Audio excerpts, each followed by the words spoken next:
He is a man with a reputation as a world-class motivator, known for his years at the University of Notre Dame from 1964 to 74, in which he coached the football team to 2 national championships.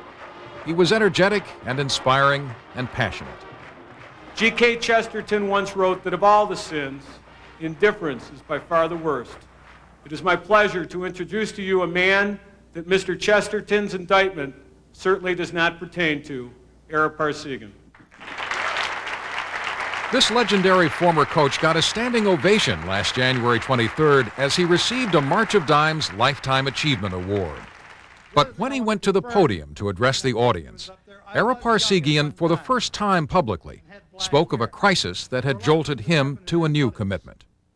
Those of you that may have picked up the Chicago Tribune yesterday and read about the devastating news that our family had learned about our grandchildren, our 3 youngest grandchildren, will come to understand.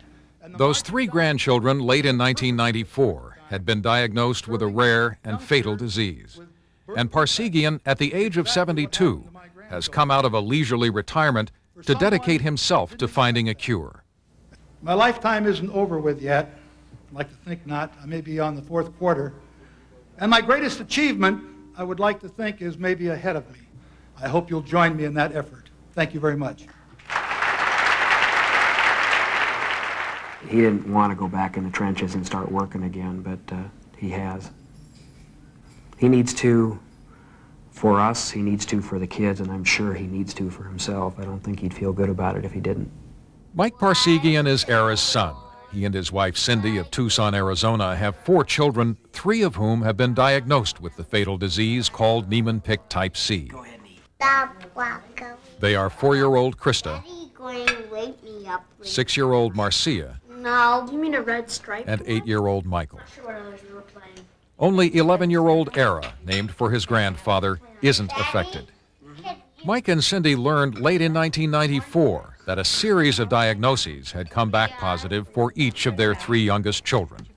On a weekend in October, they called Ara and his wife to tell them. It was one of those things that I couldn't believe that this had happened, particularly in the early going of this. I mean, I make no bones about it. I mean, I suppose a grown man shouldn't cry, but I did. It hurt. I couldn't even talk about it. That was in the early process of this thing. And I remember vividly on more than one occasion being in my car and, you know, breaking down. It was one of those things that, how, why, you know, and it was one of those things that was just devastating. And the best word I can use, I remember sitting there, was being stunned by all of this. Are you ready? Yeah. The effects of Niemann-Pick disease type C are most apparent at this stage in Michael. Because the disease interferes with the body's ability to absorb cholesterol and targets the brain, it causes children to lose coordination and muscular control, and eventually leads to the failure of their vital organs. The condition is so rare that few people have heard of it, and many doctors are unprepared to suspect or diagnose it. Michael's pediatrician thought he might be going through a clumsy stage. What made you so certain that it was something other than just what the pediatrician had suggested? It just didn't seem to be normal for us. He was too clumsy, outside the norm, outside what we would expect for a clumsy kid. You'd ask him, Michael, look at me when you're talking to me. So people were running after him. How did they catch him? And we just thought it was children sometimes just don't want to pay attention. And it got to be worse and worse. We realized that no, he's having a difficult time really moving his eyes appropriately to catch our expressions. Marcia, who's 6, when she was 4, she was incredibly coordinated. She was the first one to skip in her dance class, the first one to tie her shoes. And now I see her slipping. She falls a little bit more readily. Her balance is off. She's starting to develop the vertical gaze palsy. It's tough to see it where 2 years ago she was the most advanced, and now she's straining to keep up with them. Krista, our 4-year-old, the only real problem that you would see is that she has a hard time jumping. And she does have a problem with her running gait.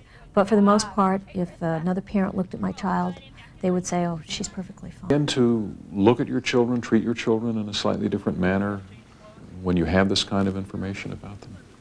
You take every day with them, and you make it special. We know what this prognosis is if we don't find a cure.